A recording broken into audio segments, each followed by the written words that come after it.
வாழ்க்கையில் நீ துணிந்து இறங்கும் போது தோல்விகள் கூட வெற்றிக்கான பாதைகளை அமைக்கும். ஒரு ஊர்ல அரசன் ஒருத்தன் இருந்தான்.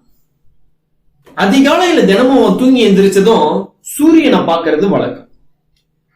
அப்படி ஒரு நாள் போய் அவனுடைய சாளரத்தை திறக்கிறான், வெளியில பாக்குறான். பயங்கர கோபம் வருது அவனுக்கு.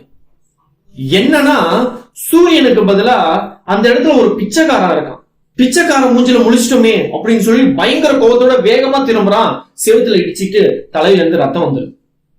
அச்சோ, என்னடா இந்த நாள் இப்படி எனக்கு ஆயிடுச்சு அப்படின்னு சொல்லிட்டு பயங்கர கோபத்தோட அந்த பிச்சைக்காரனை போய் கூட்டிட்டு வாங்க அப்படின்னு சொல்றான். காவலர்களும் போறாங்க, பிச்சைக்காரனை கூட்டிட்டு வராங்க. அரச உட்கார்ந்து அவனுக்கு தண்டனை அறிவிக்கிறான். உனக்கு எவ்வளவு திமிரு இருந்தா என் கண்ணு முன்னாடி வந்திருப்ப காலையில அப்படின்னு சொல்லிட்டு உனக்கு நான் மரண தண்டனை விதிக்கிறேன் அப்படின்னு சொல்லிடுறான். பிச்சைக்காரன் சிரிச்ச முகத்தோடவே இருக்கிறான். உனக்கு எவ்வளவு தைரியம் இருக்கும், நான் உனக்கு தண்டனை கொடுத்திருக்கிறேன், சிரிச்ச முகத்தோடவே இருக்கிறேன் அப்படின்னு சொல்லி கேட்கிறான். அதற்கு அந்த பிச்சைக்காரன் சொல்றான், அரசே, நீங்க என்ன பார்த்ததுனால தலையில முட்டிக்கிட்டு ரத்தம் தான் வந்தது.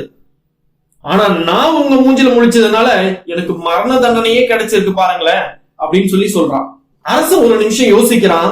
யோசிச்சு தவறு செஞ்சிட்டோம் அப்படின்னு சொல்லி தண்டனையை ரத்து செஞ்சிடறான். தைரியம் என்பது தன்னம்பிக்கையின் மறுபெயர். அது இல்லை என்றால் சமயத்தில் உயிரை கூட காப்பாற்றிக் கொள்ள முடியாமல் போய்விடும். துணிவுடன் நீ நடக்கையில் தோல்வியும் உனக்கு வெற்றி தரும். தன்னம்பிக்கை செறிந்திடுமே, தலை நிமிர்ந்து நீ உயர்ந்திடுமே. வானம் தாழ்ந்தாலும் மின்னல் வெள்ளமாக வந்தாலும் துணிவு உடையவரை நிறுத்திடும் கடலை கூட காற்றும் முடியாது.